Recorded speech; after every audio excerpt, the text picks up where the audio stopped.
Hello everybody and welcome back to Undertale in Minecraft. It's been a little while.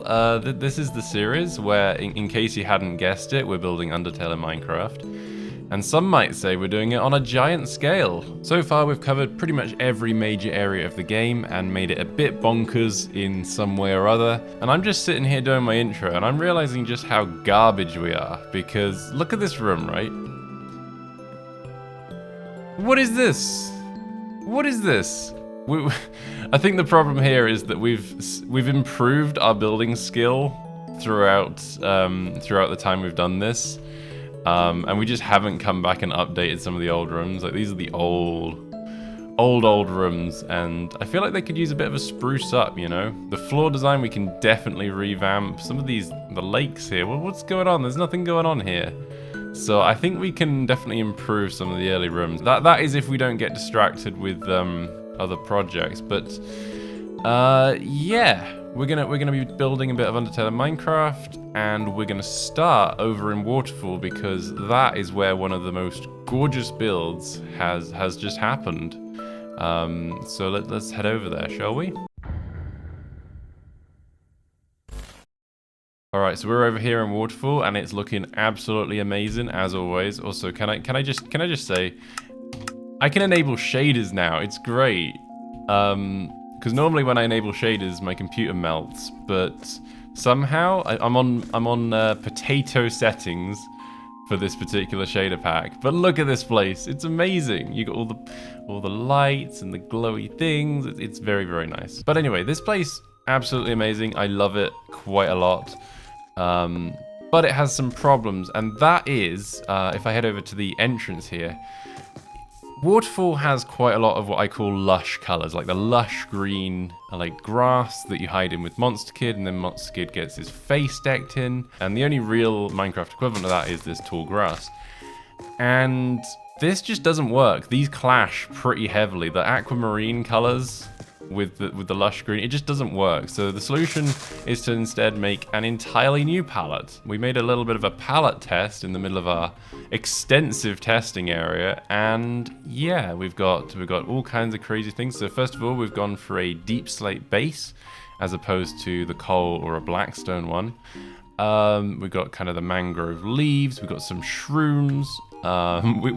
We've gone pretty much opposite to the marsh, where it was very much like luminous, bioluminescent mycelium and that sort of thing. Here we've gone the opposite way. It's very lush. We've got bamboo, we've got vines, we've got grass, we've got stalactites, we've got roots.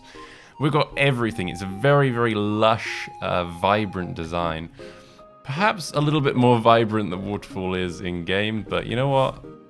It's fancy, it's nice, it's very fantasy feel, and yeah, that's what we're going to be going with. And because I'm a good YouTuber, I'm doing all of this in post, and I've not documented the process of this. So I'm just going to tell you that we decided to build the room where Undyne chases you down and throws many spears at you. And that is the room we chose to build with this particular palette because it has grass in. That's the only reason. So yeah, sit back, relax, and enjoy not a time lapse, but a little bit of a I don't know, a cinematic, or I suppose. I don't know what you'd call it.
Now at this point you're probably thinking, Squid, why didn't you document the process of making this room?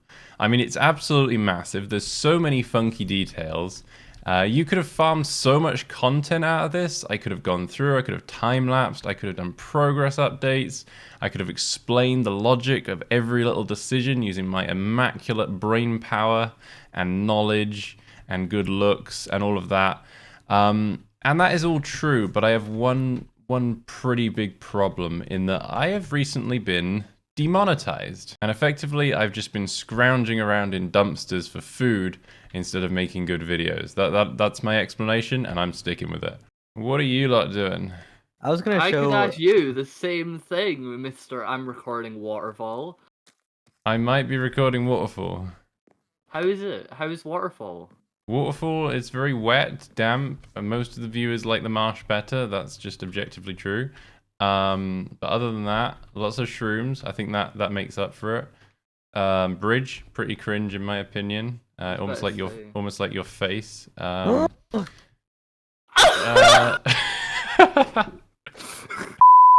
there we have it. We've got Waterfall, but it's shroomified. Yeah, this is probably not what you all imagined when Undyne was viciously trying to murder you. We've got snails everywhere. We've got cascades of waterfalls. You might notice that this is a very Dojified cliff design here, with kind of the top-heavy cliffs, which is something we're using more and more on the build. I don't want to go too overboard, but this is especially like a really good place to use it. I kind of terraformed this side. I've kind of gone for a few funky designs, like here I want to create like an archway that's collapsed in on itself, just leaving a pillar, that sort of thing. It's a very all over the place build, this one. The bridge in the middle I'm not a big fan of, to be honest. I kind of want to ruin it. I kind of want to blow it up, but I don't know. The problem is with trying to nuke something on this build is if you break something, you need something good to replace it with, and I'm just not good at bridges, so yeah, I need to do some thinking before I break it. We've got a pet guardian somewhere. I just saw it. Where is it? Hello? Oh, there we are. There we are. Hello. After we leave this room here, we only have like a couple of rooms before we end up in the marsh room. So transitioning these pallets is going to be an absolute nightmare. I don't have a solution just yet, but we'll figure something out in these rooms here. And then this is going to connect with the snail farm, Undyne's house, Napsblute's house, all of that nonsense, which is currently a work in progress over there. And then as far as the marsh pallet, we're not done with the marsh pallet either. I don't want to spoil what's going on through that wall, but essentially we're going to have to run the pallet for Onion Sands Lake, which is going to be this bit here. We've got the garbage dump down here. I'm not entirely sure what pallet we should use for that, but it's probably going to be... I don't entirely know what we're going to do for the garbage dump. And then there's the Azrael Monument up here, which is planned to overlook the marsh itself. I've just put a little false wall here just to keep the atmosphere. But yeah, this statue is going to be made, and yeah, all of this is going to be marsh pallets. So yeah, we've got to come up with a nice balance between these two polar opposites in Waterfall. Alright, I'm going to call this video here, mainly because I don't want to just upload everything we've done and then not upload for another 6 months. So yeah, I'd like to space out a little bit, so I'm uploading a bit more frequently, and it's not quite so intimidating to actually get a video done. So yeah. Although we do have more progress. There's progress I haven't shown you. There's progress in Snowdin. There's progress in Hotland. There's progress on a redstone machine, which might set the fear of God into you. I'm not entirely sure. But yeah, we'll cover that in another video. But yeah, there's stuff coming, I hope, I think. Shut up, Doge.